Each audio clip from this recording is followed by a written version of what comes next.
கொண்டு யோசித்துக் கொண்டு சிரித்துக் கொண்டு நாங்கள் இருக்கக்கூடாது. அது ஒரு காலம் கெட்டு மறுக்காதான் விட்டுவிட வேண்டும். அவைகளை பெரிதுபடுத்தினால் கணவன் மனைவியாக வாழும் பொழுது பலர்கள் பல ஏஜென்ட் பேச்சுக்கள், பல புகழ் வார்த்தைகள், பல இகழ் வார்த்தைகள் சொல்வார்கள், பேசுவார்கள் தான்.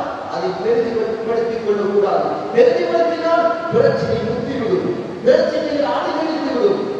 எங்களுடைய குடும்ப வாழ்க்கைக்கு தேவையான ஒரு உதாரண கதை. கடலோரத்திலே ஒரு சிறுவன் விளையாடிக் கொண்டிருந்தார்.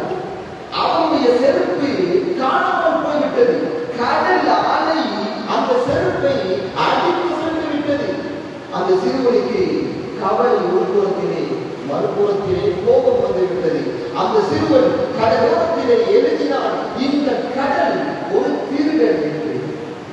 சற்று நேரம் கழித்து ஒரு மீனவன் கடலுக்குள்ளால் இருந்து மீன்களை பிடித்துக் கொண்டு வெளியேறினான். வெளியே வந்து அவன் கடலோரத்திலே எழுதினான், இந்த கடல் ஒரு கொடை வள்ளல் என்று. சற்று நேரம் கழித்து கடலோரத்திலே சில வாலிபர்கள் குடித்துக் கொண்டிருந்தார்கள். அதிலே ஒரு வாலிபன் கடலிலே மூழ்கி மரணித்து விட்டான். எல்லோரும் சேர்த்து விட்டார்கள்.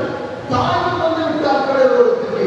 அந்த தாய் கடலோரத்திலே எழுதினார், இந்த கடல் ஒரு கொலைக்காரன் என்று. சற்று நேரம் கழித்து ஆழ்கடலுக்கு முத்து இருப்பதற்கு ஒருவன் சென்றிருந்தான். முத்தெல்லாம் எடுத்துக்கொண்டு வெளியே வந்து கடலோரத்திலே அவன் எழுதினான், இந்த கடல் ஒரு சீதேவி என்று. சற்று நேரம் கழித்து பெரிய ஒரு அலை வந்தது, அனைத்தையும் அழித்து சென்று விட்டது. இப்படித்தான் குடும்ப வாழ்க்கையில் சிலர்கள் ஏசுவார்கள், சிலர்கள் புகழ்வார்கள்.